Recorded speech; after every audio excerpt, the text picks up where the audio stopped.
दधाति पूर्वं यो वै वेदान् स प्राहिणोति तस्मै तं हदेवम् आत्मबुद्धिप्रकाशं मुमुक्षुर्वै शरणमहं प्रपद्ये।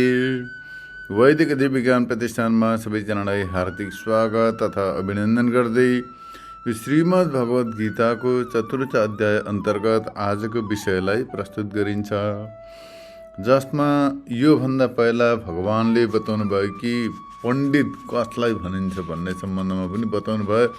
साथसाथै ब्रह्म तत्त्वको साक्षात्कार गरिसकेका ज्ञानी व्यक्तिका सबै प्रकारका सङ्कल्पहरू, सबै प्रकारका कामनाहरू समाप्त भइसकेका हुन्छन् र उसका ज्ञान रूपी अग्निद्वारा सबै प्रकारका कर्महरू समाप्त भइसकेका हुन्छन्। त्यस्ता प्रकारका सबै सञ्चित कर्महरू ज्ञानाग्निद्वारा समाप्त भइसकेका तत्त्वदर्शी ज्ञानी पुरुषलाई, ब्रह्मज्ञानी व्यक्तिलाई नै पण्डित भनेर बताइन्छ।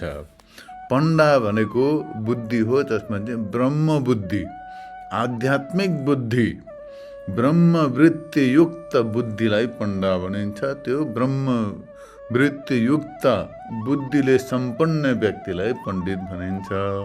यस्तो प्रकारले यहाँनिर भगवानले पहिला विवेचना गर्नुभयो। अब यहाँनिर अगाडि यहाँ भगवानले बताउनुहुन्छ सबै ब्रह्म नै हुन्। यस्तो प्रकारले सबै ब्रह्मस्वरूप हुन् भन्ने यस प्रकार जसलाई ज्ञान छ, अनुभव छ, यस्तो प्रकारले जान्ने व्यक्तिले आफ्ना लागि अथवा अरूका लागि कुनै प्रकारको कर्ममा प्रवृत्त हुन सक्दैन। कहीँ यस्तो प्रकारले वासनाद्वारा आहार आदि कर्ममा उसको प्रवृत्ति हुँदा पनि ऊ स्वयं अकर्मी नै रहन्छ। यस्तो प्रकारले बताउनको लागि अगाडि भगवान बताउनुहुन्छ, त्यक्त्वा कर्मफलासङ्गं नित्यतृप्तो निराश्रयः कर्मण्याभिप्रवृत्तोऽपि नैव किञ्चित् करोति सः।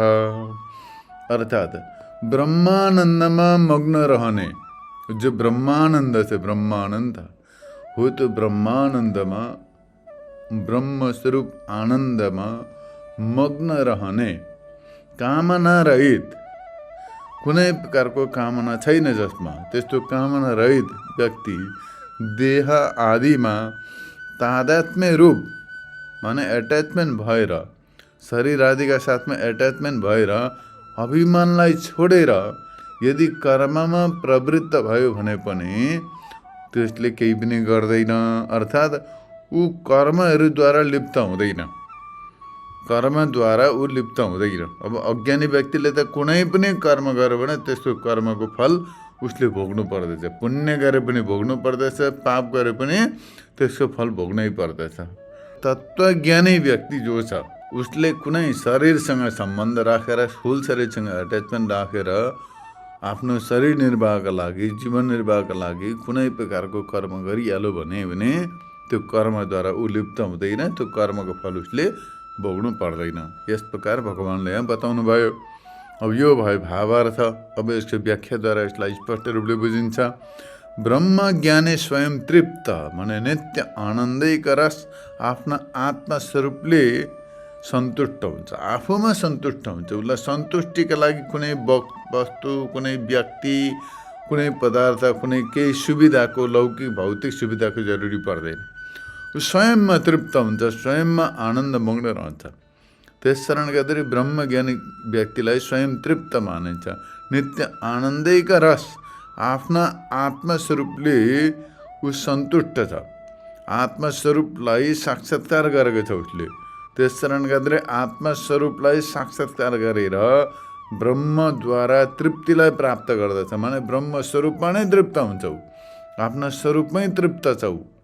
उसलाई तृप्तिका लागि, सन्तुष्टिका लागि, सेटिस्फ्याक्सनका लागि कुनै प्रकारको भौतिक वस्तु, पदार्थ, व्यक्तिको जरुरी पर्दैन।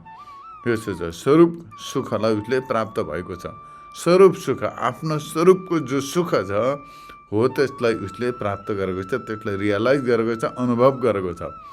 यस कारण ऊ निराश्रय छ, माने कुनै प्रकारको आश्रय लिँदैन उसले, कसैमा डिपेन्डिङ हुँदैन। ऊ इन्डिपेन्डेन्ट, टोटल इन्डिपेन्डेन्स हुन्छ। ऊ मनिष भन्छन् इन्डिपेन्डेन्स भनेर, तर वास्तवमा कोही पनि अज्ञानी व्यक्ति कहिले पनि इन्डिपेन्डेन्स हुन सक्दैन। केही न केहीमा डिपेन्डिङ छ ऊ, या त अर्थको दास छ, या यन्त्रको दास छ, या त कुनै न कुनै मालिकको दास छ, कसै न कसै केहीको दास छ ऊ, केही न केहीमा डिपेन्डिङ हुन्छ ऊ।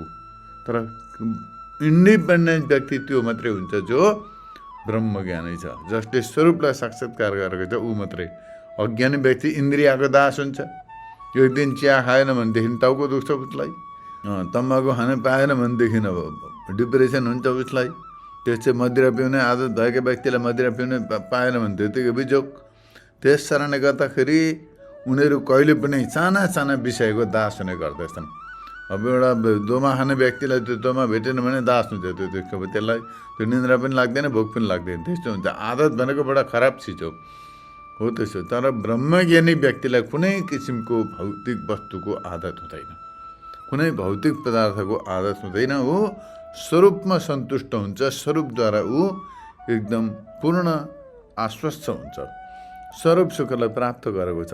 त्यस कारणले गर्दाखेरि ऊ निराश्रय छ, कसैको आश्रय लिँदैन।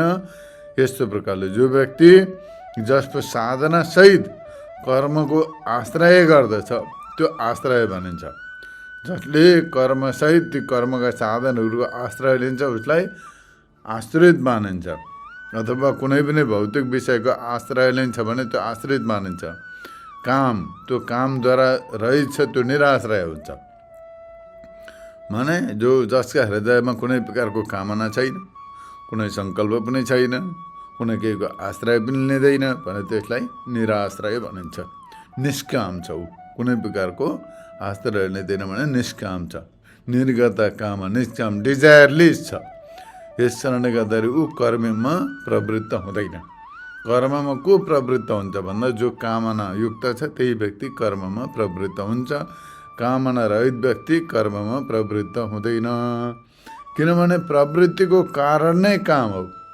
कामको अभावले, जसमा कामको अभाव छ, जो डिजायरलेस छ भने उसमा प्रवृत्तिको पनि अभाव हुन्छ। कुनैमा प्रवृत्ति भनेको कुनैमा लागि पर्दैन जो।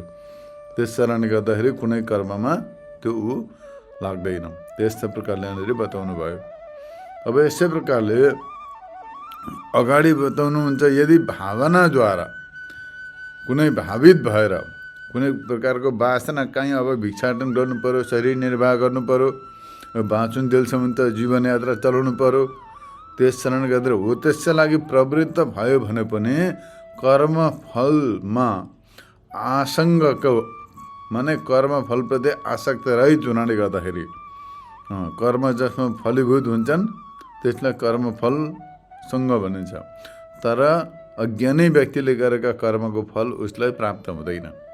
ज्ञानी व्यक्तिले कुनै कर्म गर्दैछ इत्यादि भने त्यो कर्मको फल उसलाई प्राप्त हुँदैन। त्यस कारणले गर्दाखेरि उसलाई कर्मफलदेखि रहित मानिन्छ। जो कर्म उसले गर्दछ अथवा जो स्वयं कर्मको फल छ त्यो कर्मफललाई उसले प्राप्त गर्दैन। कर्मफल भनेको के हो भन्दा देह। कर्म गरेपछि मनुष्यले अब यो जन्ममा त सुख दुःख सामान्य प्राप्त गर्दछ। कर्मको मूल फल हुन्छ शरीर प्राप्ति। पाप कर्म गर्यो भने कुकुर, गिद्ध, बिराला इत्यादि नै चोरीमा जान्छ। पुण्य कर्म गर्यो भनेदेखि अब सबै स्वर्ग प्राप्ति गर्दछ, देवयोनिलाई प्राप्त गर्दछ, देवताको शरीरलाई प्राप्त गर्दछ। देवता पनि विभिन्न प्रकारका विभिन्न श्रेणीका छन्, ती शरीरमध्ये कुनै न कुनैलाई उसले प्राप्त गर्दछ। तर तत्त्वज्ञानी व्यक्तिले कुनै प्रकारको कर्म गरिहाल्यो भने पनि त्यो कर्मको फलले उसलाई बाँध्न सक्दैन, उसले पुनर्जन्म लिँदैन, उसको पुनर्जन्म हुँदैन, किनकि उसको वासना समाप्त भइसकेका छन्। त्यस कारणले गर्दाखेरि उसले कुनै प्रकारको कर्मको फल भोग्दैन। स्वयं कर्मको फल, त्यो कर्मफल पनि उसलाई प्राप्त हुँदैन, माने देह धारण गर्नु पर्दैन। त्यो देहमा आसक्तिको माने देहप्रति आसक्ति हुन्छ मनुष्य। म कर्ता, भोक्ता, वक्ता भनेको बोल्नेवाला, भोक्ता माने भोग्नेवाला, कर्ता माने गर्नेवाला, श्रोता माने सुन्नेवाला, द्रष्टा माने देख्नेवाला, यस्ता प्रकारका तादात्म्यको जो सिलसिला छ त्यसलाई त्यागेर आफ्ना उचित कर्ममा प्रवृत्त भए तापनि ऊ विद्वान त्यो त्यस्तो प्रकारको द्रष्टा श्रोता वक्ता इत्यादि प्रकारका वासनालाई परित्याग गरेर कुनै आफ्ना कर्ममा प्रवृत्त, उचित कर्ममा, पुण्य कर्ममा प्रवृत्त भए तापनि तत्त्वज्ञानी व्यक्तिले अरूका दृष्टिद्वारा त उसले केही गर्दै गरेको देखिन्छ। यो ज्ञानी व्यक्ति केही गर्दैछ, उसले पुण्य कर्म गर्दैछ, धर्म कर्म गर्दैछ, धर्म कमाउँदैछ, यस्तो प्रकारले देखिन्छ। तर पनि आफ्ना दृष्टिद्वारा उसले केही गरेको हुँदैन। अरूका दृष्टिले हेर्दाखेरि त अज्ञानीका दृष्टिमा त उसले केही गर्दैछ। अब कसैलाई कर्ममा लगाउँदैछ, भिक्षाटन गर्दैछ, यात्रा गर्दैछ, तीर्थयात्रा गर्दैछ, उसले भ्रमण गर्दैछ, पुण्य कर्म गराउँदैछ, कर्म इत्यादि दान पुण्य गराउँदैछ, गर्दैछ इत्यादि भनेदेखि अरूका दृष्टिमा त उसले कर्म गरेको देखिन्छ। तर उसले स्वयं आफ्ना दृष्टिमा उसले केही गरेको हुँदैन। अर्थात् कर्ममा अकर्म देख्नको कारणले गर्दाखेरि त्यो उपाधिद्वारा गरिएका कर्महरूद्वारा उलिप्त हुँदैन। यो भाव हो। जो उपाधि हुनु कर्मको साधन त उपाधिद्वारा कर्म सम्पादन हुन्छन्। अब उपाधिसँग उसले सम्बन्ध विच्छेद भइसकेको हुन्छ, उसले सम्बन्ध विच्छेद गरेको हुन्छ। त्यस कारणले गर्दाखेरि उपाधिद्वारा सम्पादित कर्महरूबाट ऊ लिप्त हुँदैन, त्यसमा प्रवृत्त भए तापनि ऊ स्वयंमा प्रवृत्ति भएको हुँदैन। यस प्रकारले भगवानले बताउनु भयो।